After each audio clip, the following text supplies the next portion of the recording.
Thank you for your interest in our program. If you enjoy it, please do us a favor and hit that like button and subscribe to our channel. It helps us grow and expand our reach. Thank you again and enjoy the program. Good afternoon, everyone. I'm Jack Tuttle, President of Virginians for High-Speed Rail. Today, we have over 300 folks registered for this virtual town hall. And the purpose of our town hall series is to meet with leading transportation decision makers, and we certainly have one of those today. Our town hall series is made possible through the generous support of our sponsors, Siemens, JBG Smith, and WSP. Thank you so much for your support. At any point during today's presentation, feel free to send your questions to our Executive Director, Danny Plogger, and he'll address them to our speaker as time allows. Also, today's program will be posted on our YouTube channel. Virginians for High-Speed Rail was founded back in the 1990s to build grassroots support for safe, reliable, frequent, competitive, comfortable, and yes, fast passenger trains.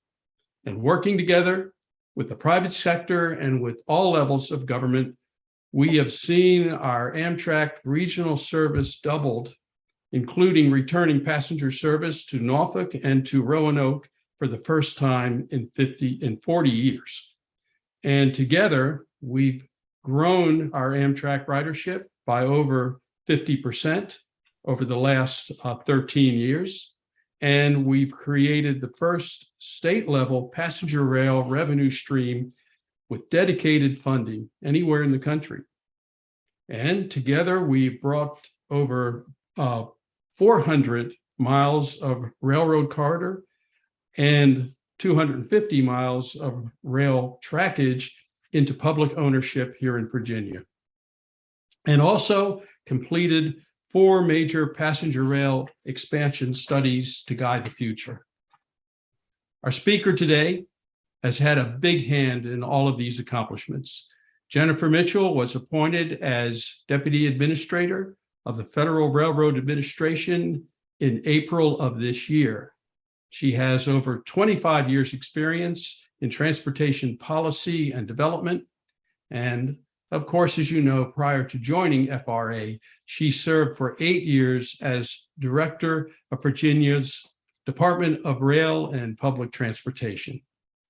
Her many accomplishments at DRPT include the landmark agreements with CSX and Norfolk Southern and Amtrak to significantly expand passenger rail service in the state over the next 10 years, as well as advancing the critical new Long Bridge across the Potomac River.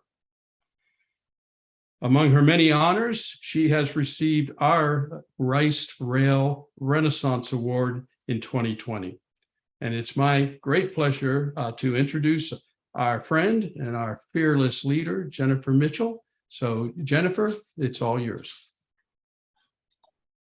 Thank you, Jack, so much for the very kind introduction. And while I can't see all of you on the other end of the screen, it is good to be here. And I certainly miss working with my friends in Virginia on a daily basis. So glad that I can be here today. I did warn Danny ahead of time that I am still in a recusal period of from all things related to Virginia at FRA for a 12-month period. So I won't be able to answer any specific questions today related to Virginia or the S-line, but I definitely want to have a chance to talk a little bit about some of our programs, what we're doing to advance passenger rail through our corridor ID program, and other work that we're doing to advance the infrastructure bill. So with that, I am going to start sharing my screen and pulling up a presentation here.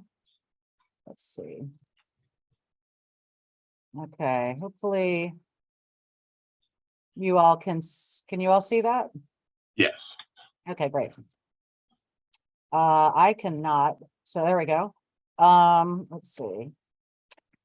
Okay, so a little bit about, these are really just the 5 pillars of our rail development goals under the bipartisan infrastructure law, or bill, as we call it, modernizing the Northeast Corridor, being able to expand passenger rail across the country. Big part of it is also renewing Amtrak's fleet and facilities, particularly with ADA compliance. Having our system be safer, more equitable, and cleaner as well. And very importantly is building the foundation for permanence, to have a long-term rail program in the future. So a lot of some things I'll talk about in a moment will be about what we're doing organizationally and also some of the policies that we're putting in place to start to set the foundation for a longer term future. So a bit about our programs that we are allocating funds on here. CRISI is sort of the bread and butter of our program. You're all probably very familiar with that. However, we have just unprecedented increases in funding. We have a $5 billion total appropriation for that, about at least $1 billion annually. We actually expect this year that we'll be allocating about $1.4 billion. Our railroad crossing elimination program is a new program that's used to provide grade separations or technology improvements, places where we can really improve safety for grade crossings, which has been a huge issue, not just for freight rail, but for passenger rail as well. So that program, I believe the applications are going to be due in about a week or so for that too, but that's a $3 billion program over 5 years too.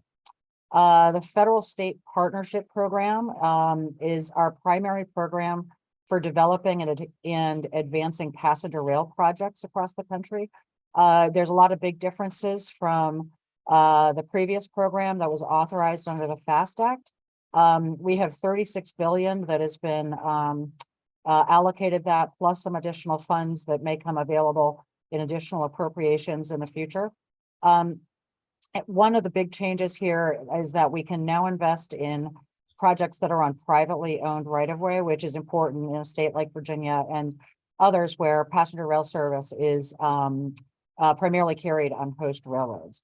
We have our restoration and enhancement program. That's a program that's been around for a little while.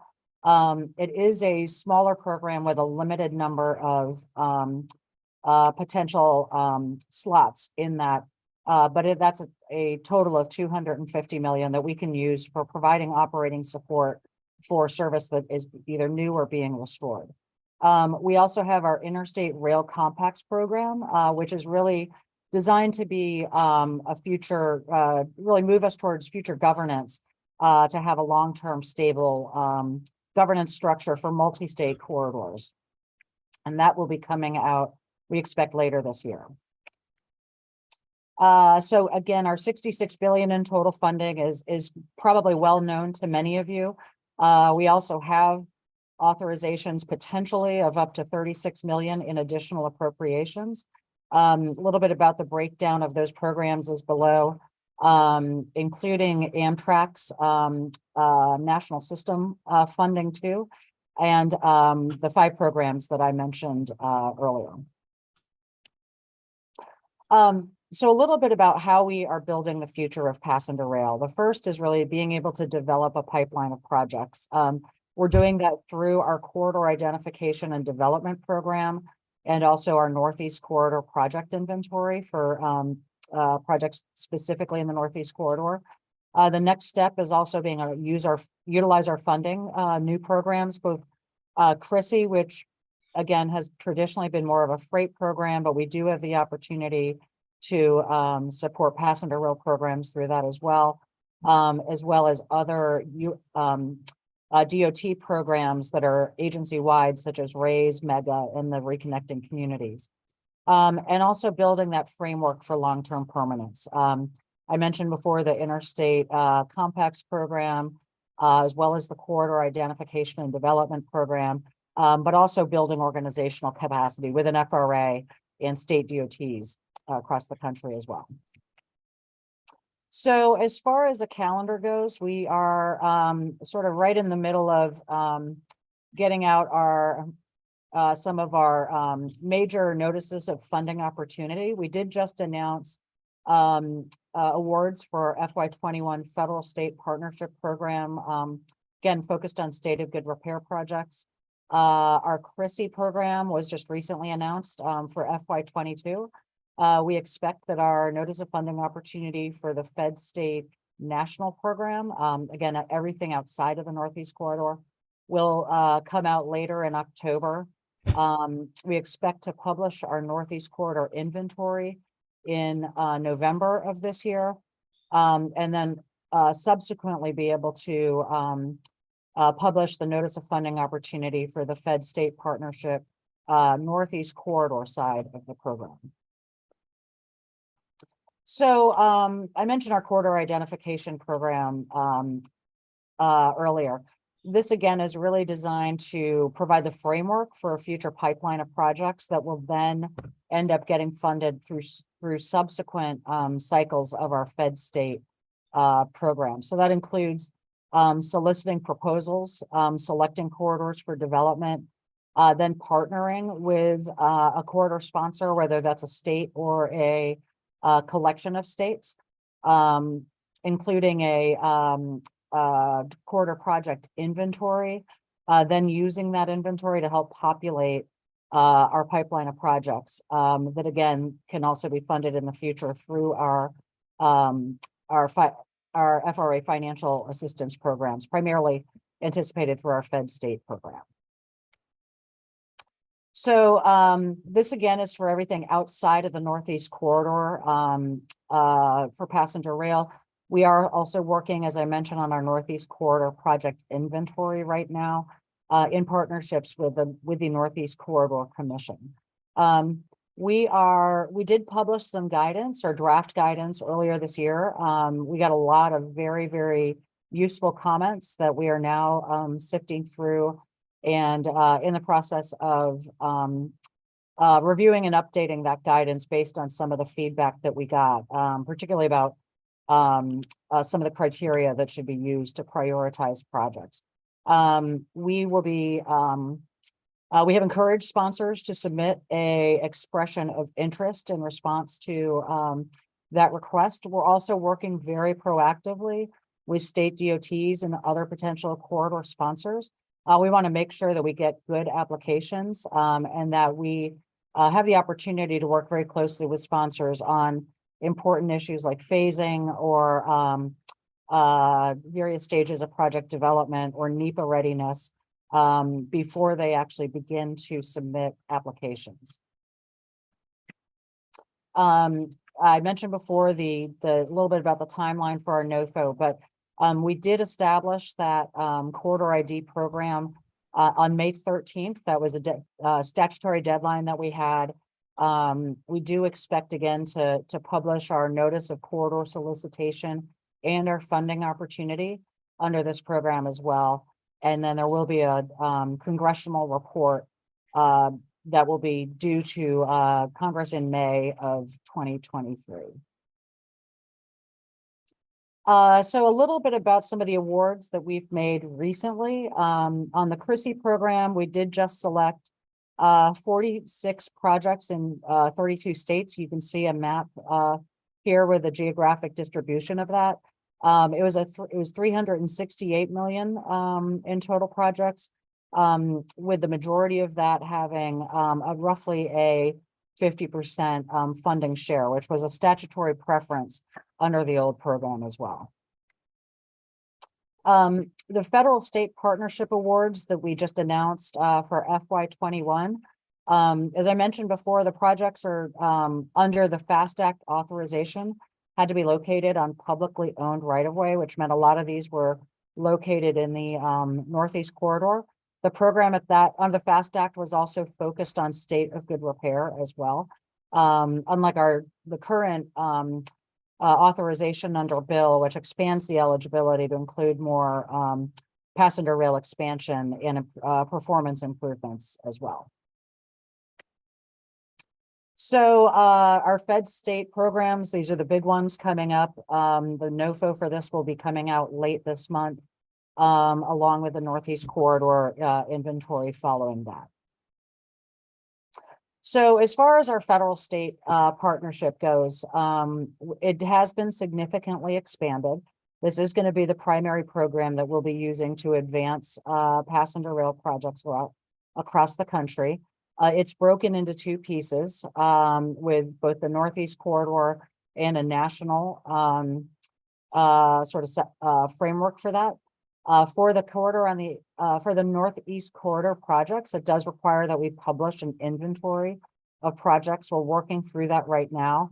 We did publish earlier this year some of our principles that we intend to use in prioritizing projects in the Northeast Corridor. We received a lot of very useful comments for that, and we're in the process of updating that as well. And that'll be reflected in the Northeast Corridor inventory once it's published later this year. For the projects that are not on the NEC, we've got a much wider range of projects that are eligible. It does also require a BCA to be submitted there and some other statutory preferences too. We do have $36 billion that's been fully authorized under advanced appropriation. That includes $24 billion for the Northeast Corridor and 12 for the national network. In addition to that, there may be additional funds that was sort of an up to limit that may be authorized by Congress as well in future years. So as far as our guidance goes here for our project lifecycle guidance, as you can see, we are structuring some of our programs around different phases in the project development lifecycle. Our support of regional rail plans and state rail plans is where we see a lot of the systems planning occurring. Our corridor ID program is where we expect to really fund project planning and project development activities. While project development activities are also an eligible use under our Fed State Partnership Program, we anticipate that that's going to be that, along with other programs like CRISI or OST-based programs like RAISE or MEGA, would be the primary programs that we would use for design and construction of these corridors in the future. And our restoration and enhancement program, while again a much more limited program, does provide some support for operations in corridors where rail service is being reestablished. We are conducting a lot more outreach with webinars that we're recording and archiving on our webpage as well. We've been doing listening sessions at a number of different conferences and setting up office hours at conferences with our key stakeholders as well, and also providing post-award debriefs for anybody that asks for it. Any applicants that did not receive an award, we're offering the opportunity to sit down with our staff to understand how an application can be improved in the future. But we want to make sure that when applications come to us, again, they're projects that we know about. We've been able to provide guidance to the grantees or the sponsors, and that we know that they're also working with all of their stakeholders in the process. And that includes working with the Class 1 railroads if they are on a host railroad, and very importantly, working with Amtrak if they expect that Amtrak is going to be the operator in a corridor. I want to also make a pitch for our enhanced website, in which we've consolidated all of our resources for our different grant programs under Bill. It's really a great tool if you haven't yet had a chance to look at it, but it really is designed to walk through all of our grant opportunities for various sponsors, particularly first-time sponsors. I want to, also flag federally recognized Indian tribes are eligible applicants for the first time, and so we are also ramping up our outreach to those groups too. The Interstate Rail Compacts program is another one that we will be issuing a notice on later this year, and recognizing that many of these corridors are going to be multi-state corridors. We want to encourage states to be able to enter into interstate compacts. And in Virginia, you have the Virginia-North Carolina high-speed rail compact, which potentially could be expanded in the future to other states in the Southeast. We know that there's also some increase in coordination among states in the Midwest as well. We have the Southern Rail Commission along the Gulf Coast that has been set up as an interstate compact too. So this is something where we'll be providing support for administration, planning activities, and preparation of applications for federal funding under this too. We will be conducting a study on our Amtrak long distance daily service as well. This is a requirement under the IIJA.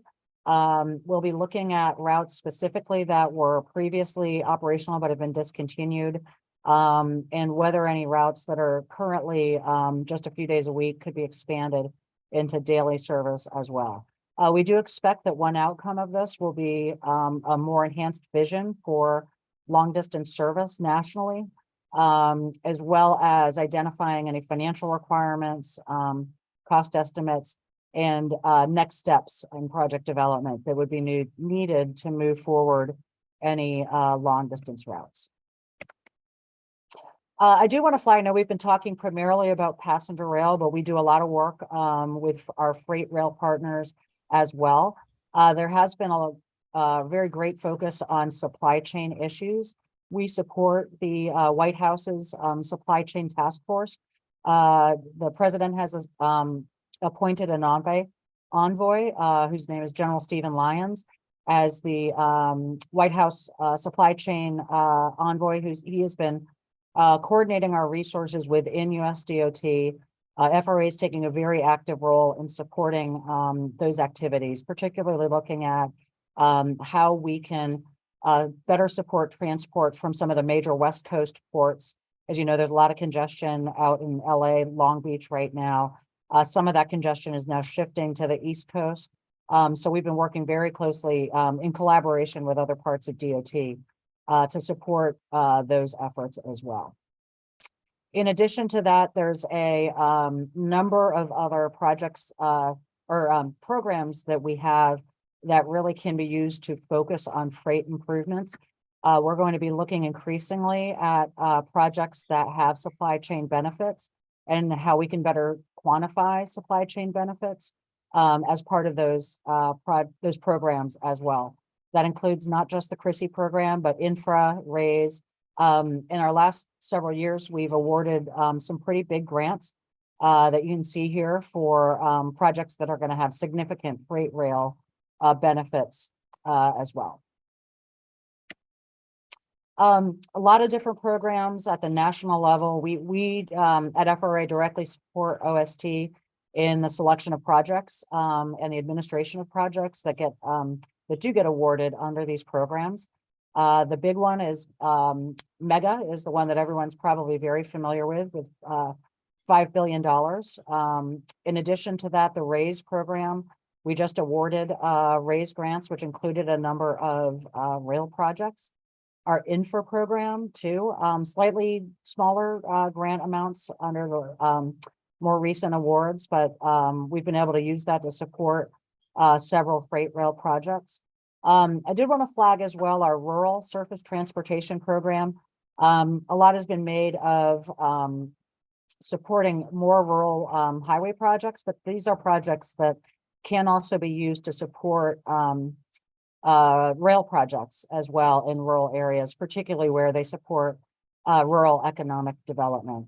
And SMART grants is another program as well. It's primarily technology related, but did want to flag this as a potential opportunity for rail related grants too.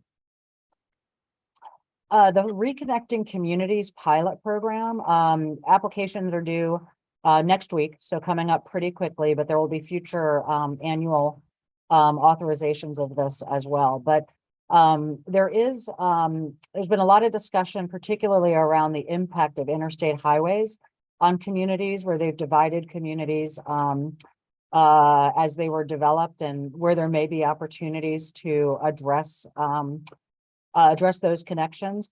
We also recognize that rail can be a contributor to these community divisions as well. And so we're certainly encouraging communities to look at this program as a possibility for addressing communities where rail has really impacted or split those communities, whether historically or through new development. I get asked a lot about FRA. How is FRA going to administer all of this money? We are in an aggressive hiring mode right now. I think our goal is to hire about 300 new staff. We are also going through a new internal realignment so that we can better support our grant making functions and also our grants administration functions. The red boxes that you see below are some of our agency offices that are significantly changed through this. We also have a new Office of Research, Data, and Innovation. What we've done is taken some of our functions that were kind of spread out between our program and policy group and our safety office that had either a research function, economic analysis function, or innovation function, and moved them under a single business line as well. This is giving us the opportunity to also bring in more senior leadership to strengthen our ranks. And I know we have a number of positions that have been advertised. And for anybody out there that's looking at employment with at the federal level, certainly encourage you to look at all those opportunities at FRA. So let's see, with that, again, just a pitch for our FRA website for any information about our bipartisan infrastructure law. And I believe that's my last slide. I will be happy to take questions.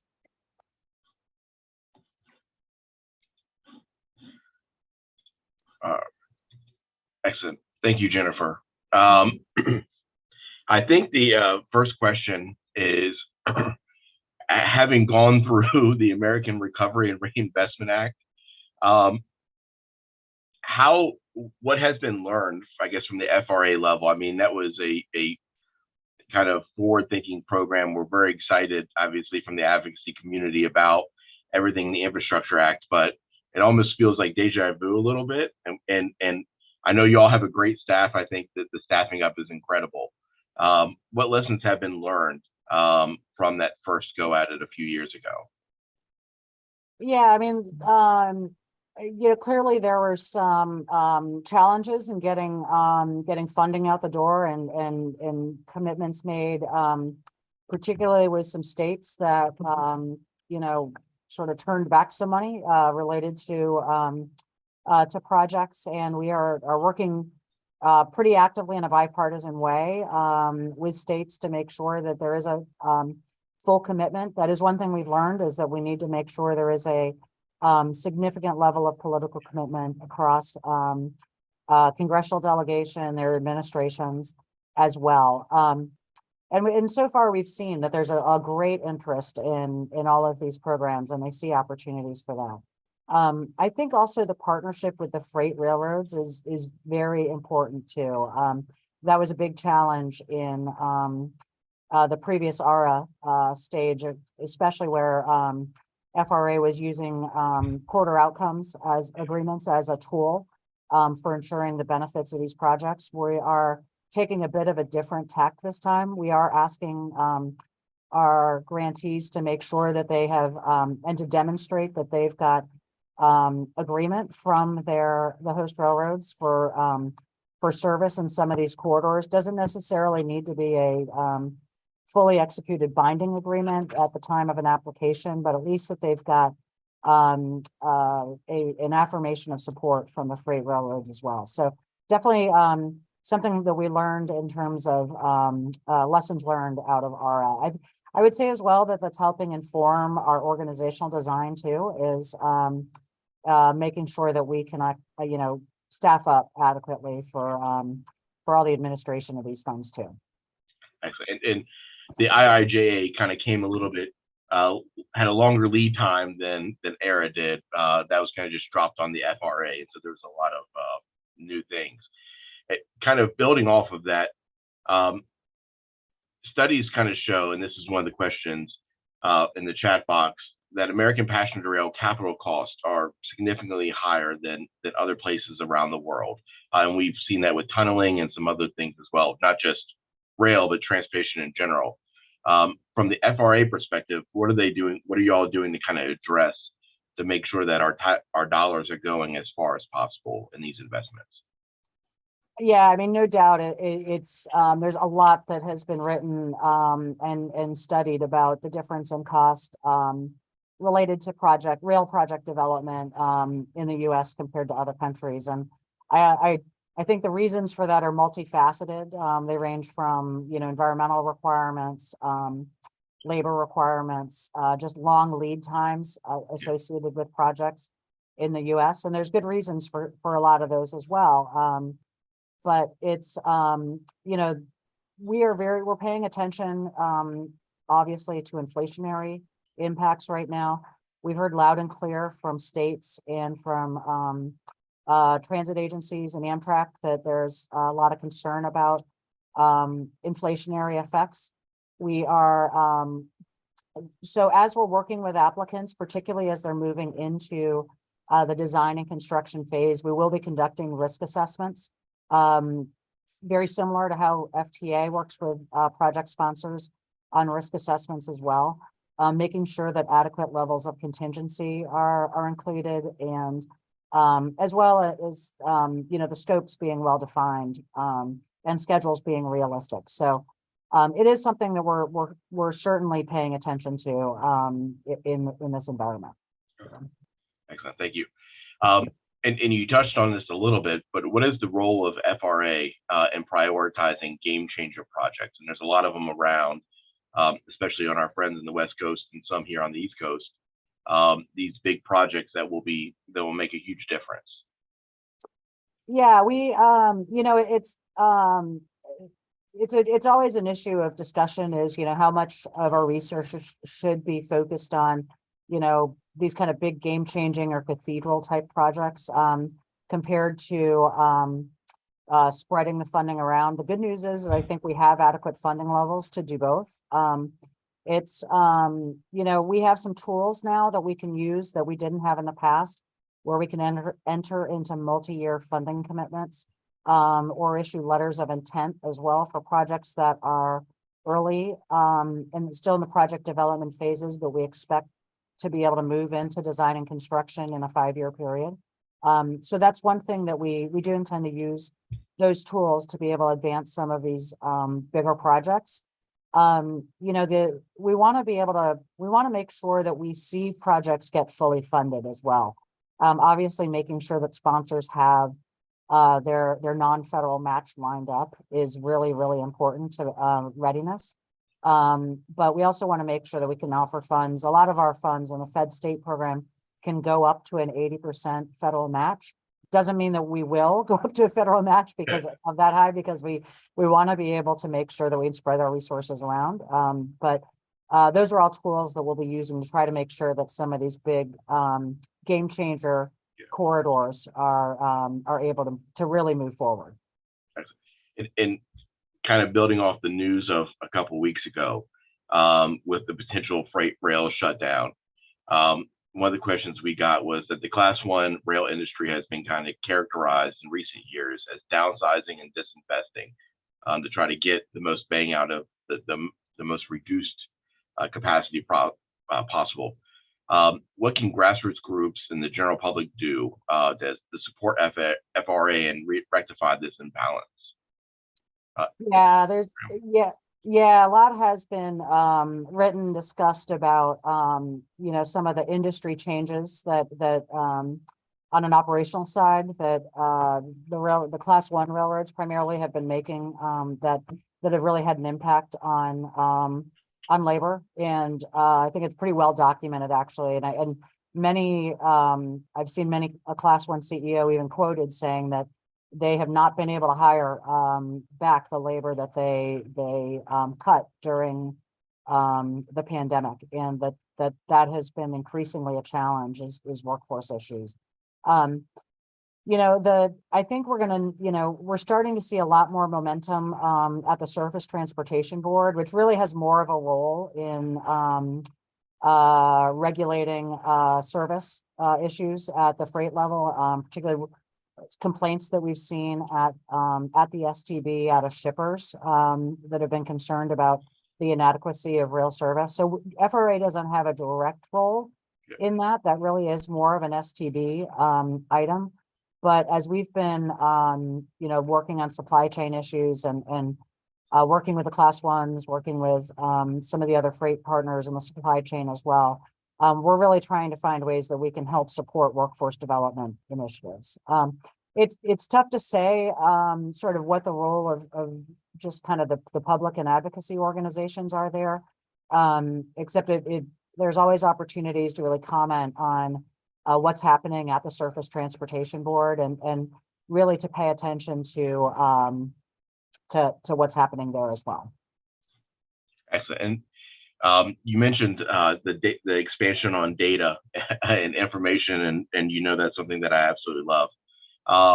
But one of the questions we got in the chat box is, how is the agency preparing for increased climate change? And we've seen increased impacts to rail.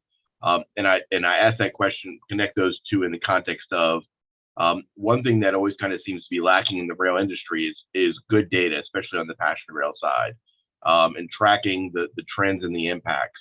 And I know under DRPT, you did a great job of kind of opening that up and expanding it, because it's hard to know where you're going sometimes if you don't know where you've been.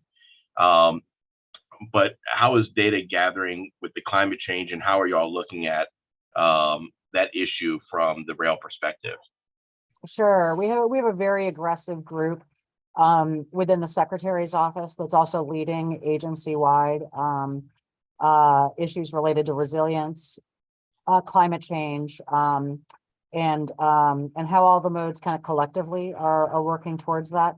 So we're working with them on there's a baseline study that's underway right now to really where they're collecting data across all modes to understand where some of the challenges are. I think that'll probably be forthcoming in the next month or two from the Secretary's office. So we've been actively supporting that.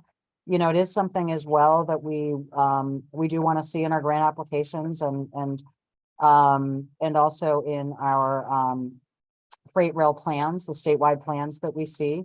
Resilience has been a big issue. I know, particularly where there are rail lines built along the coast. I know we've seen some issues in California this week, and which has led to some service interruptions out there because of some issues with the track bed. But there's also, other places where we've seen a lot of, the need to really harden our infrastructure much more. That is something that, again, is also an eligible use under a number of our grant programs, and particularly for the CRISI program. We've funded some of those projects in the past. I expect we'll see a lot more in the future around that kind of hardening of infrastructure. So the more data that we can get on that, the better. We're obviously collecting a lot of data now on passenger rail performance as part of our quarterly reports that we're using to track on-time performance with the Amtrak. So another area where we're publishing a lot more data as well that hopefully can help our stakeholders know how passenger rail is doing across the country. Excellent. And Nick Ruiz, who you may know, of course, asked, do you foresee the FRA providing programs through IIJA funding for staff augmentation to organizations with strong projects but without the staff resources to complete planning, development, NEPA, etc.? And I know that's an issue in some states where they have one rail staffer trying to do it all. Yep. Great question, Nick. Actually, we just announced this past week out at our AASHTO Council on Rail Transportation meeting that we'll be making available funding of up to, I believe it's $500,000 per state. I need to double check that it's per state and not per applicant, but for staffing services for planning. One of the things we've heard from a number of our state DOTs is that unlike highways and transit, where they have annual formula funding that can be used to help provide a predictable source of funding, States haven't had that in the past, and so that, that is a reason we're now making those funds available under the Corridor ID program. More on that to follow, but it is something we also are going to be doing a lot more outreach with our state DOTs. I don't want to just single out state DOTs because regional and local agencies may be eligible for some of that as well, but particularly at the state DOT level, where we anticipate a lot of the corridor type of planning occurring. We want to be able to support that function longer term, so that we help to build up that capacity, again, all towards being able to build up a permanent sort of long-term rail program. Does the FRA or federal government more broadly offer any funding for rail electrification or new technologies kind of coming down the pike for transitioning? I guess that kind of goes back into the climate change a little bit. But there's a lot of new battery technologies and hybrids for train technologies coming along. Are there any programs, or do you think they're going to be rolled into any of the new programs that are being created and implemented for states interested in kind of getting a little bit greener? Yeah, electrification is an eligible use of some of our funding programs, particularly I know the CRISI program as well, and where it may lead to, I believe it's also an eligible use under our Fed state program too, as long as it has a benefit for inner-city rail. It's where there's a lot of possibilities, especially in shared corridors. As far as vehicle propulsion technology and locomotives go, yes, it absolutely is an eligible use. However, the Class 1 railroads themselves are not a eligible applicant. Short line railroads are. We expect that we may see some applicants under the CRISI program, or some applications from short line railroads out of that as well. However, a Class 1 could still partner with a state DOT or others if there's other eligible applicants where they want to invest in potentially greener technology as well. So yeah, it is definitely an eligible use of our programs, and something that we expect to see more of. And kind of what do you see as the most effective way to kind of reduce the friction between our friends in the freight host rail industry or the host railroads and Amtrak when it comes to adding a lot of service and reconnecting communities? That's the perennial issue, isn't it? I think that we're really looking at ways and somewhat building on the experience we had in Virginia, is really ways where we can develop win-win situations utilizing our funding programs.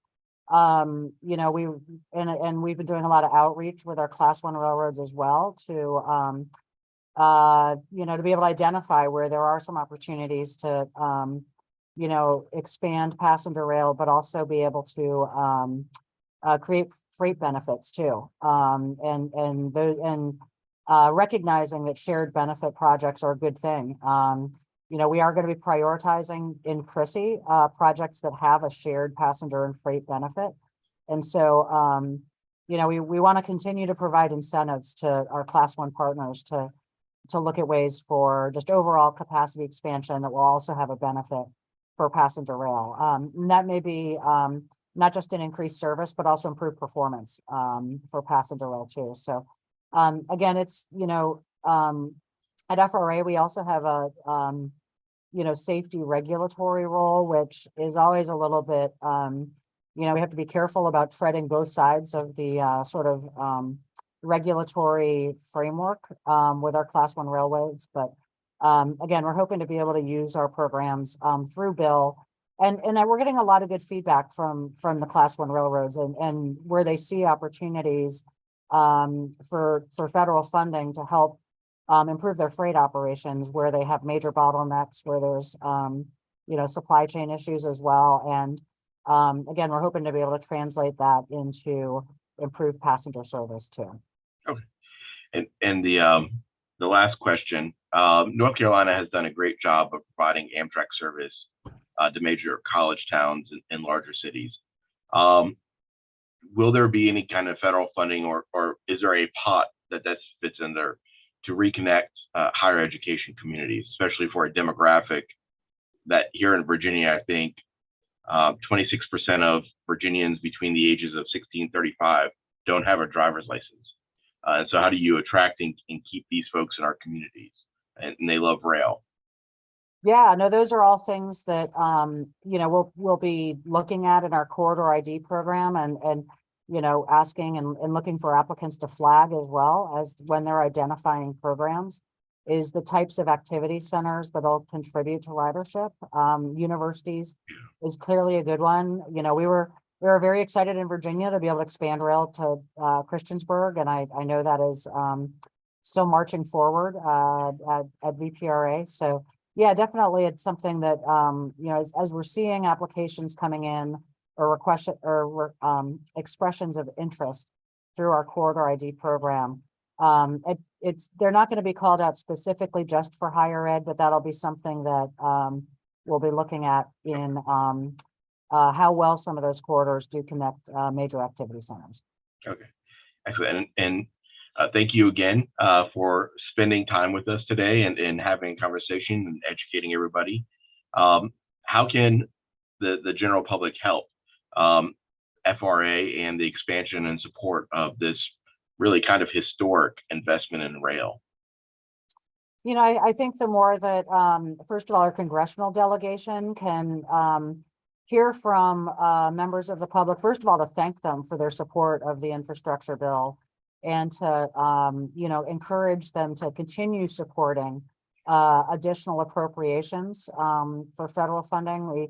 As I mentioned before, we have advanced appropriations, but then we also have authorized funding that will require future operations. So the more that our congressional delegation can hear from its citizens to let them know that that's important, that's a great thing, as well as continuing to support at the state level for non-federal funding and matches to go into these projects as well.